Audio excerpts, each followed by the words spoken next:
تو یہ بات ذہن میں رکھیے گا کہ اسلام کی قومیت کی اساس وطن نہیں ہے، جغرافیہ نہیں ہے، نظریہ ہے۔ تو نظریہ اسلام ہی نظریہ پاکستان ہے۔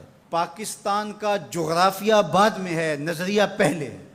دنیا پہ ملک پہلے بنتے ہیں، پھر دیکھا جاتا ہے کہ اس کا نظریہ کیا ہوگا، آئیڈیالوجی اس کی کیا ہوگی۔ لیکن پاکستان کا مطلب کیا؟ لا الہ، یہ نعرہ پہلے گونجتا ہے اور پھر ملک حاصل کیا جاتا ہے۔ تو یہ ایسا ملک ہے جس کا نظریہ اس کے جغرافیے سے مقدم ہے۔ دنیا کے اوپر ایک اور ملک بھی ہے جس کا نظریہ اس کے جغرافیے سے مقدم ہے، بلکہ اس کا جغرافیہ ابھی تک متعین نہیں ہے، وہ اسرائیل ہے۔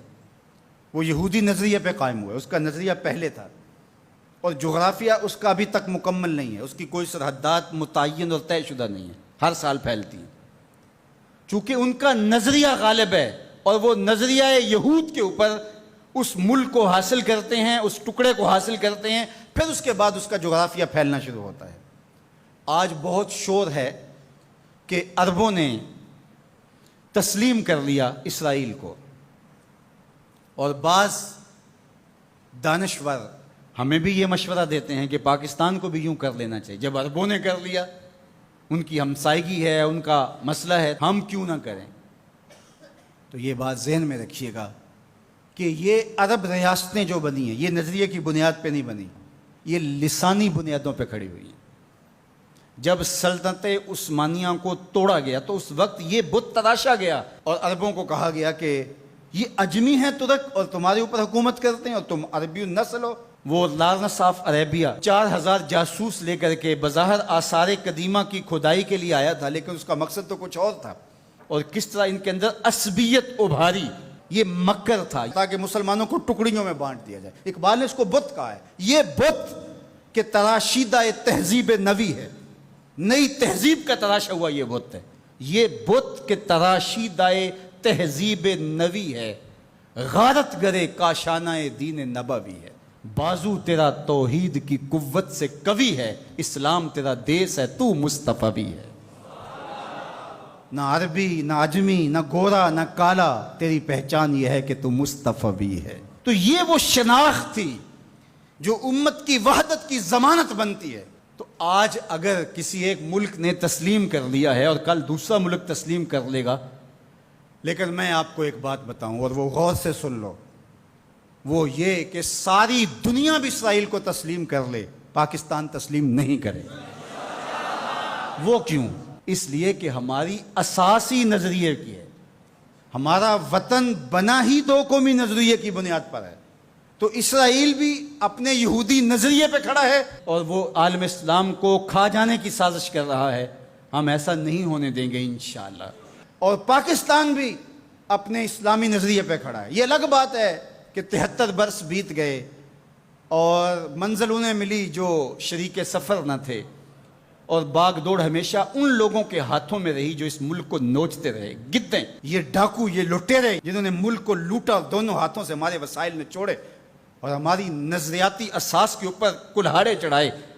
اور کبھی انہوں نے کہا کہ یہ ایک لکیر ہے درمیان کے اندر، کبھی کہا وہ بھی آلو کھاتے ہیں، ہم بھی آلو کھاتے ہیں۔ یہ کیا قائد اعظم کو نہیں پتا تھا؟ یہ علامہ اقبال کو نہیں پتا تھا؟ جن لوگوں نے قربانیاں دیں، جن ماؤں کی چھاتیاں کاٹ دی گئیں، عزتیں بچانے کے لیے کنویں میں چھلانگیں لگائیں، یہ کتنی دردناک کہانیاں ہیں۔ ماں کی گود سے بچہ چھینا جاتا ہے اور یوں ہوا میں اچھالا جاتا ہے اور پھر کرپان سے اس کے ٹکڑے کیے جاتے ہیں اور پٹک کے زمین پہ مارا جاتا ہے اور اس کے اعضاء بکھر جاتے ہیں، لیکن ماں رونے کی بجائے کہتی ہے پاکستان کا مطلب کیا؟ لا الہ الا اللہ۔ کیا یوم حساب نہیں آنے والا جنہوں نے اس ملک کو نوچا ہے، اس ملک کے نظریات پہ کلہاڑے چلائے ہیں، مختلف جگہوں پہ بیٹھ کر کے اس ملک کو کھوکھلا کرنے کی کوشش کی ہے؟ وقت آنے والا ہے، یہ ملک مٹنے کے لیے بنا ہی نہیں ہے، یہ قیامت تک قائم رہنے کے لیے مارز وجود میں آیا تھا۔ یہ ملک امانت ہے اللہ کی ہمارے پاس، یہ رسول اللہ کی نگاہوں کا فیضان ہے۔ میر عرب کو آئی ٹھنڈی ہوا جہاں سے، میرا وطن وہی ہے، میرا وطن وہی ہے۔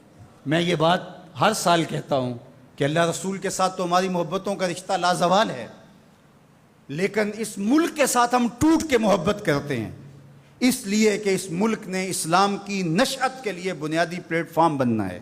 پاکستان سرخرو اور بامراد ہوگا، اللہ ایسے رجال یہاں سے پیدا کرے گا۔ بس آپ اپنے حصے کا کام کریں، جو آپ کی ذمہ داری ہے اس کو نبھائیں۔ جمعۃ المبارک میں حدیث پاک میں ہے کہ ایک ایسی گھڑی ہوتی ہے جس میں ہر دعا قبول ہوتی ہے۔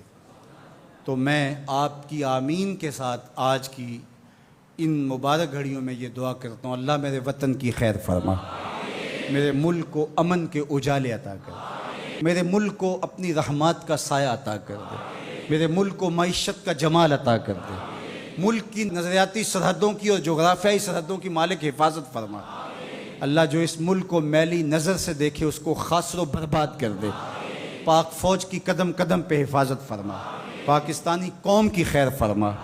ایک نعرہ بلند کر دیجئے اپنے جذبوں کے اظہار کے لیے، نعرہ تکبیر، نعرہ رسالت، اسلام، پاکستان کی محمد سے وفا، تو نے تو ہم تیرے ہیں، یہ جہاں چیز ہے کیا لوح و قلم تیرے